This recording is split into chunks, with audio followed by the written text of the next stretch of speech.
Bonjour, bienvenue dans les séries sur les échecs. Alors, commençons par la finale la plus simple. C'est roi et dame contre un roi on dit roi nu ou roi dépouillé, puisqu'il se retrouve tout seul. Il n'y a aucun problème pour gagner. Le roi est conduit avec douceur mais fermeté sur l'un des bords de l'échiquier où il est où il est proprement exécuté. La seule précaution à faire, surtout quand on arrive vers la fin, est il faut absolument éviter le pat, qui, comme on le sait maintenant, signifie partie nulle. Alors, nous prenons comme position, on va dire standard, le roi blanc en E1, le roi noir en E4 et la dame en H8. C'est, on va dire, une des positions les plus défavorables, parce que le roi noir a toute liberté au centre, la dame est assez loin de son propre roi, voilà, donc il n'y a pas moyen de faire pire en fait. Il y a des positions évidemment plus faciles. Alors,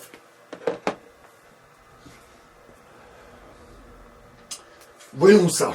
Alors on va jouer dame H5. L'idée est simple ici. On restreint au maximum les mouvements du roi noir. Si la dame attaque ces deux lignes, donc le roi noir ne peut pas s'y rendre, il voit sa liberté réduite. C'est le principe.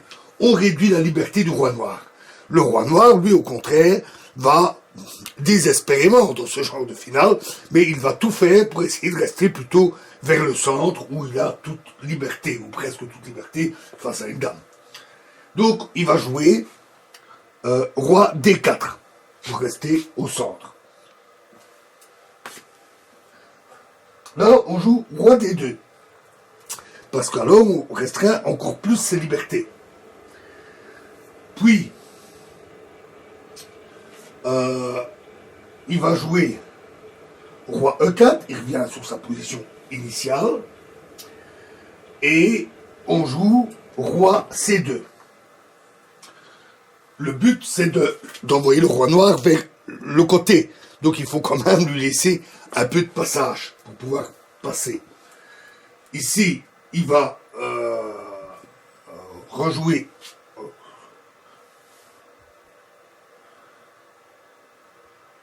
excusez-moi, je me suis trompé. On va jouer roi C3, excusez-moi.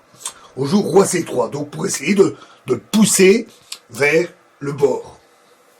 Et ici, il ne sait plus aller sur D4. La case D4 est maintenant contrôlée par le roi blanc. Donc, il va jouer, par exemple, roi F4. Toujours pour essayer de rester plus ou moins vers le milieu. On joue alors roi D4.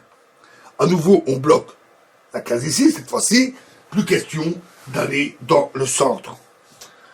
Alors, il va jouer, par exemple, roi G3. On va alors jouer roi E3. On bloque encore plus ses libertés. Il n'a plus beaucoup de cases où se rendre.